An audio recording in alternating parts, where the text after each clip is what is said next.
Hi, everybody. Welcome to my YouTube channel. Thank you for subscribing. And if you're not a subscriber and you just heard about me or you happen to be scrolling around to find me, I hope if you like what you see and hear in this spot that you'll hit that button, subscribe button, and help me out.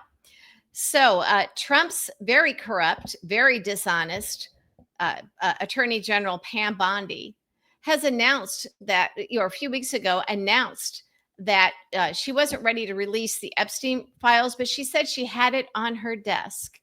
Now, they have been stalling on this for a very, very, very long time. And we have Elon Musk, who has many times said, Trump is on the plane, Trump is on Epstein Island, I'm going to release this. He's basically said Trump is a pedophile.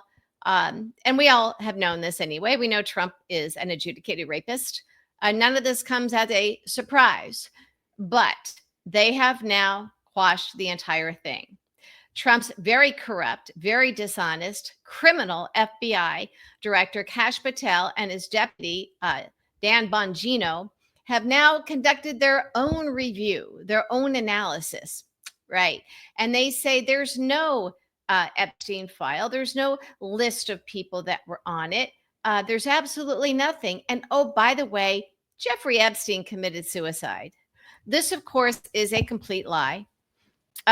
We've long known none of this was true. The suspicious activity around his death indicate not suicide, that somebody either helped him suicide himself or he was murdered.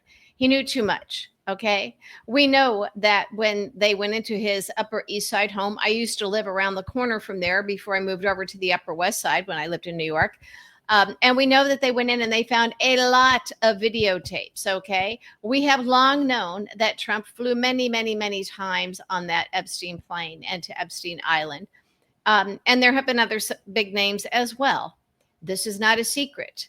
It has long been speculated that that is what broke up Bill Gates and Melinda Gates' marriage when he was on that list. Okay. So if you had any doubt that Trump's control of our government and the FBI was corrupt, Dan Bongino is an absolute piece of something you'd wipe off your shoe, as is Kash Patel. They're not sane. They are criminals. They are liars. And now they are doing their best to cover up major crimes. Now, this is not the first time that Trump has had his FBI, have his AG and his FBI cover up and end investigations. And I'm going to go back to, I've told this story before, but in 2015, when I went up against Trump, he defamed me. He had me kicked off TV. He had me followed. He had me catfished. He had me hacked. So we knew the FBI, and actually it was Pre-Pahara at that time. They were looking into the catfishing of me. There were people hired to pretend that that a lawyer represented Republicans with some overseas Republicans married to Americans.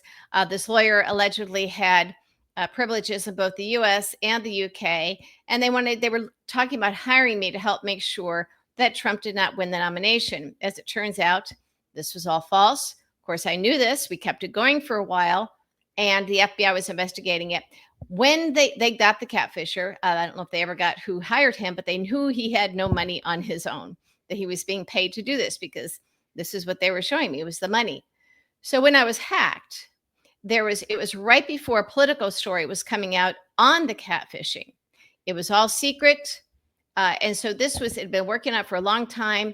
This reporter and I worked by phone, not by email, for the most part. But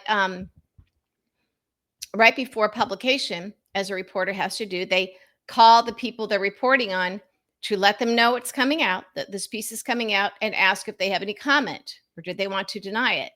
So the reporter from Politico did, in fact, call the Trump campaign, because this was now the end of August of 2016. He was now the nominee, and I was suing him for defamation.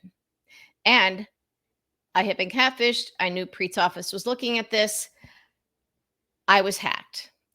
And it was before the piece came out. It was in this very couple of days between when Politico called the campaign and let them know that there was a story coming out on the catfishing, meaning we knew about it.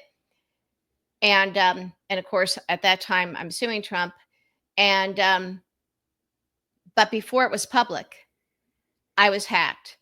So the FBI is like, now we have a federal crime. And they launched an investigation secretly. I was getting a little bit antsy about some of the time because I wanted this out before Trump took office, well, before the election. So Trump wins the election. He, at this point, wouldn't be aware that there was an FBI investigation. I spoke with the FBI many times, met with them at their request. We had 3 data points showing that the Trump people had, in fact, had access to, had information from my hacked emails. So they had gotten this done. And, Trump's done worse than that. But this was now late 2015, and now we're into early 2016. I thought they were close to indictment. They had this. Trump gets sworn into office. When one of his people, a couple of his people get questioned by the FBI, including the law firm they hired to try and verify information from my hacked emails, only the person they had was a crisis communications person. So she didn't have that attorney-client privilege. But the person, by the way, who would have had authority to hire the law firm Holland and Knight to do this, by the way, at that point in time, Trump's network of criminals and thugs and liars wasn't big enough. It probably would have been Michael Cohen. So the FBI knew this. And again, we're going through the process. Well, Trump gets into office, and when they start catching wind, because somebody else got questioned, only the FBI couched it in a way where they were trying to make it seem like I was being investigated. Well, this person kind of revealed themselves when he finally realized down the road that the FBI was not questioning him about me. They were questioning him about where did you get this information that you were shopping to USA Today? This was the first time they were trying to get me fired at USA Today, at the Trump goons. They targeted me a lot. Well, so now Team Trump understood that there was an FBI investigation into the hacking of my email. And they knew that, they were the ones who did it. Somebody on Team Trump did it.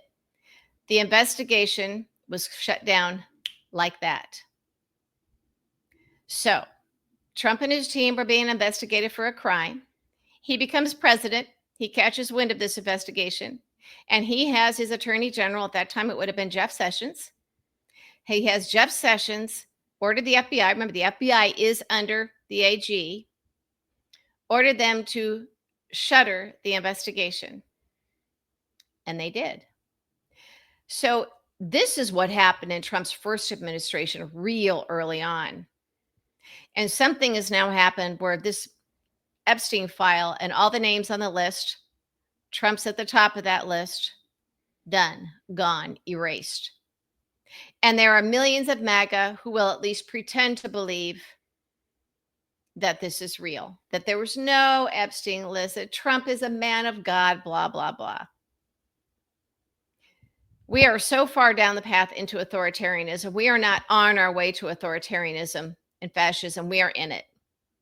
We are in it.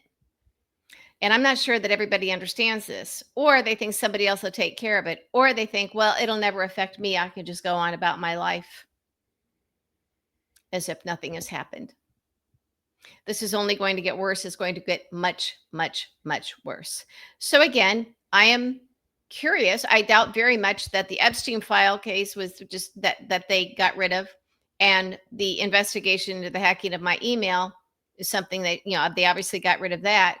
I am wondering how many other crimes committed by Trump and his thugs have been hidden, the investigation shuttered in his first time as president, and now that we have a full-on criminal thug, crazy guy, Kash Patel, and Dan Bongino running the FBI, and Pam Bondi as AG. This is a criminal administration through and through. So I just wanted to share that with you so you understand the corruption. People say, well, there's nothing I can do. What can we do? What can we do? As I say constantly, if you're not in a position to do the big changes we hear about, and you're sitting there waiting, because we no longer can wait for a Merrick Garland or Robert Mueller or, Nancy Pelosi to impeach. She wouldn't impeach Trump over obstruction of justice in the Mueller report. Um, we don't have anybody but ourselves. So if you're not doing it in your own personal life, you're leaving it to somebody else to do. It's important to stay abreast of these things. It's important to, I guess, hold MAGA accountable in your own personal lives, because now we've got a bunch of dead girls at a camp in Texas that was preventable.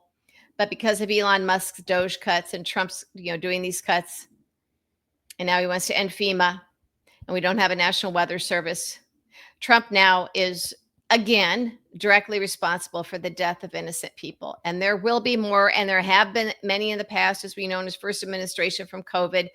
At some point, you just can't let your MAGA friends get away with denying it. It is what it is. So, again, I wish we had somebody coming to save us, but we don't. It has to be us.